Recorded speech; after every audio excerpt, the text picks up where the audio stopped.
네, 안녕하십니까. 용서 목사입니다. 좋은 아침입니다. 오늘 함께 나눌 하나님 말씀은 욥기서 28장 말씀입니다. 그렇다면 지혜는 어디에서 오며 슬기가 있는 곳은 어디인가? 모든 생물의 눈에 숨겨져 있고 공중의 새에게도 감추어져 있다. 멸망의 구덩이와 죽음도 지혜를 두고 이르기를 지혜라는 것이 있다는 말은 다만 소문으로만 들었을 뿐이다 라고 말한다. 그러나 하나님은 지혜가 있는 곳에 이르는 길을 아신다. 그분만이 지혜가 있는 곳을 아신다. 그런 다음에 하나님은 사람에게 말씀하셨다. 주님을 경외하는 것이 지혜요, 악을 멀리하는 것이 슬기다.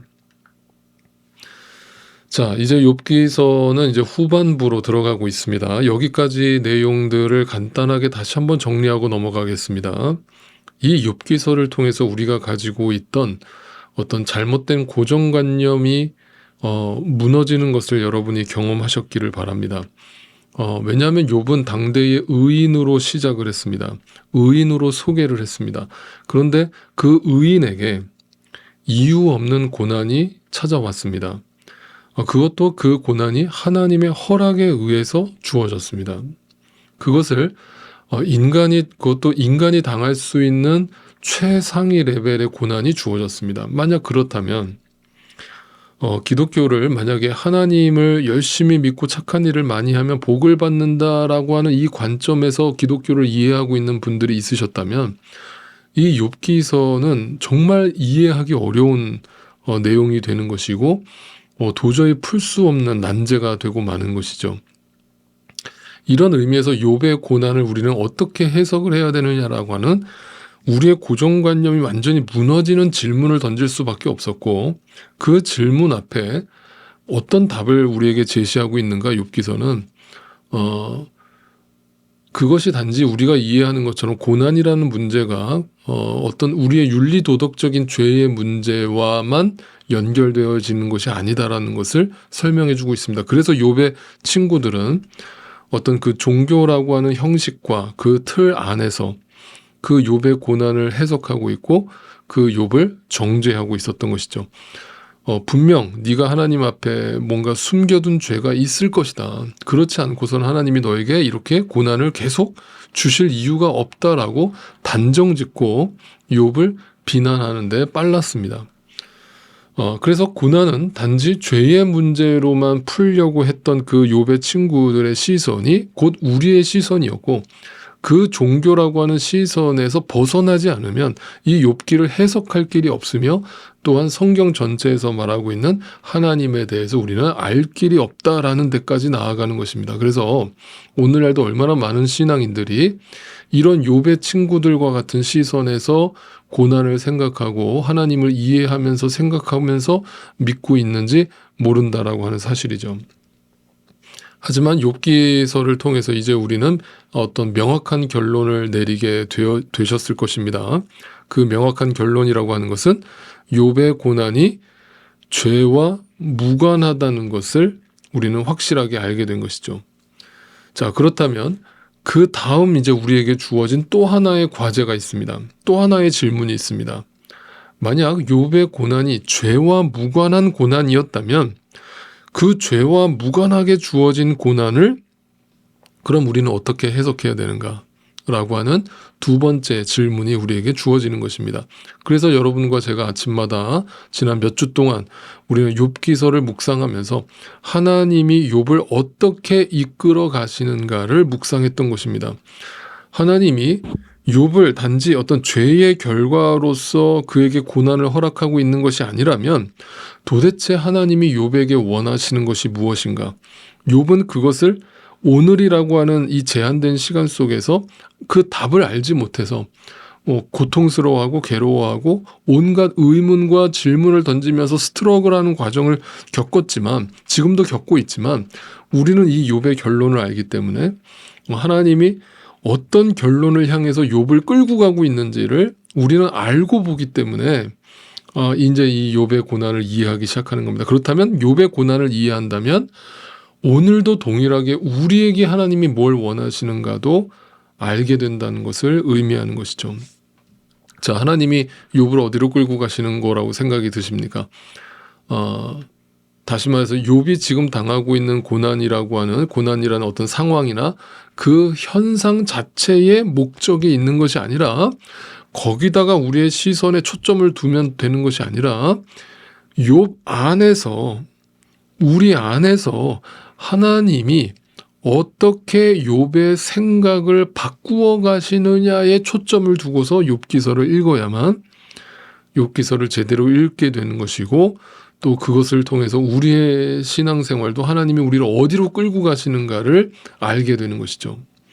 결국 이제 어제 나눈 말씀처럼 욥의 믿음이 성숙해지고 성화를 이루게 된다라고 하는 그 시점이 뭐냐 하면 믿음의 눈을 뜨게 되는 것인데 그 믿음의 눈을 뜨게 되는 순간이 뭐냐면 욥이 어떤 윤리도덕적으로 깨끗해지는 것이 아니라 욥이 좀 더 지식적으로 어떤 하나님에 대한 지식을 더 많이 얻게 되는 것이 아니라 욥이라고 하는 존재가 하나님 앞에서 철저하게 부서지고 산산조각 나는 과정을 통해서 그 믿음의 성숙과 성화가 완성된다는 것을 보게 된 것입니다.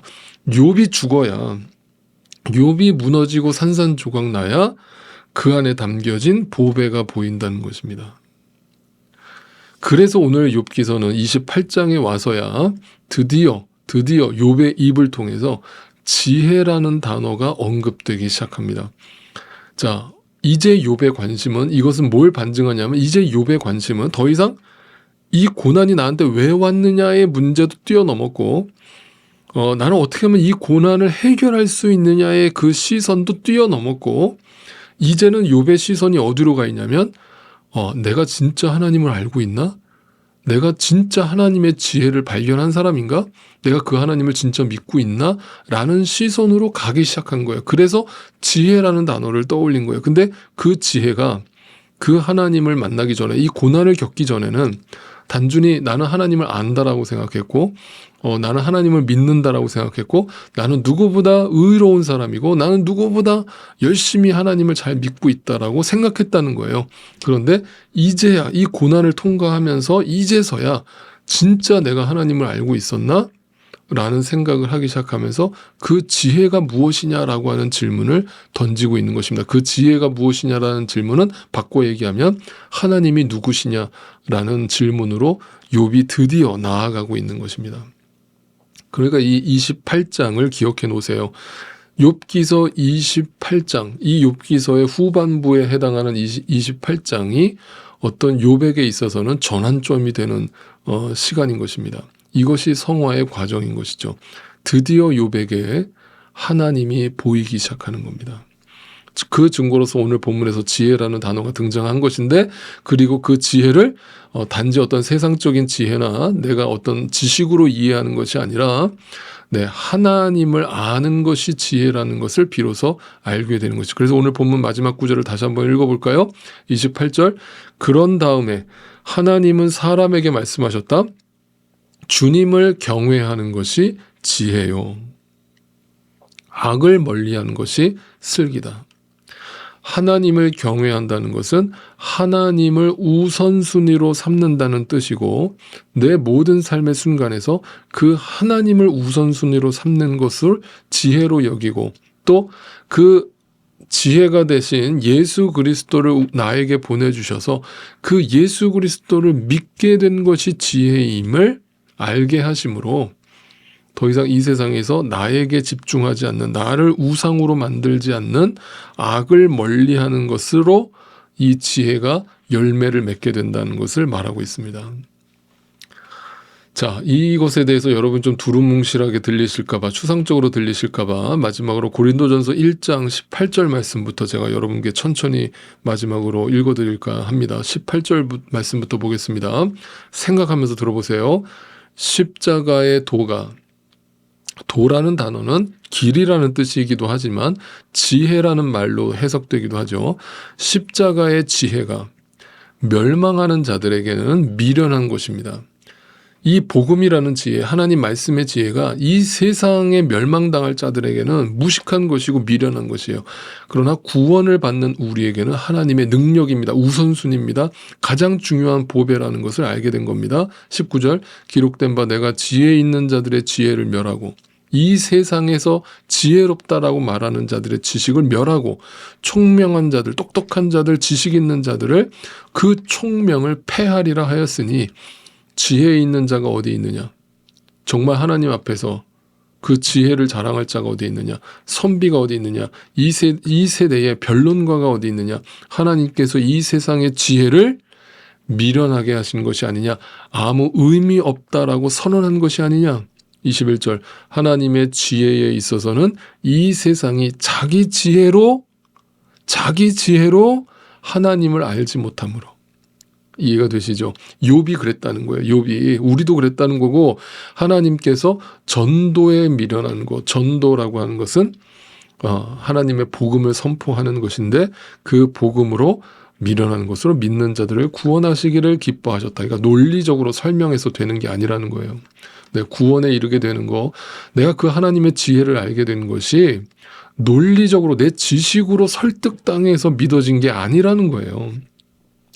22절 그래서 유대인들은 표적을 구하고 눈에 보이는 증거를 구하고 헬라인들은 지식을 찾는데요. 지혜를 찾는데요. 우리는 십자가에 못 박힌 그리스도를 전하니 그리스도가 내 삶의 우선순위고 내 삶의 지혜라고 믿기 때문에 그리스도를 전해요. 유대인에게는 그것이 거리껴요. 이방인들에게는 그게 미련한 거예요. 24절 오직 부르심을 받은 자들에게는 유대인이나 헬라인이나 그리스도는 하나님의 능력이요 하나님의 지혜니라. 누가 지혜라고요? 그리스도가. 예수 그리스도가 십자가에 죽으신 예수 그리스도가 하나님의 능력이고 하나님의 지혜다. 이것을 아느냐? 이것이 진짜 지혜다라고 성경이 선언하고 지금 욥기서의 욥은 이 지혜를 발견해 가는 거예요.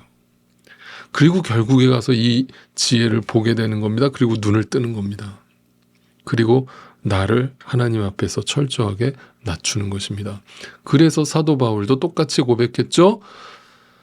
이제 내가 하나님을 아는 지식, 예수 그리스도를 아는 지식이 가장 고상함으로 이전에 내가 알던 지식들을 다 배설물처럼 버렸다라고 고백한 이유가 바로 여기에 있는 것입니다. 이 지혜를 발견한 여러분, 우리의 지혜가 되시고 능력이 되시는 예수 그리스도께서 우리에게 하나님을 아는 지혜를 허락하신 것이 얼마나 큰 은혜이며 내 삶에 얼마나 큰 원동력이 되는 것이며 내 삶의 우선순위로 삼아야 되는 것인지 내 삶의 이유가 되는 것인지를 분명히 기억하시고 그 지혜를 구하고 그 지혜 안에 머물 수 있게 되기를 바랍니다. 그 지혜가 능력임을 믿으실 수 있기를 바랍니다. 여러분에게 이 지혜가 있으십니까?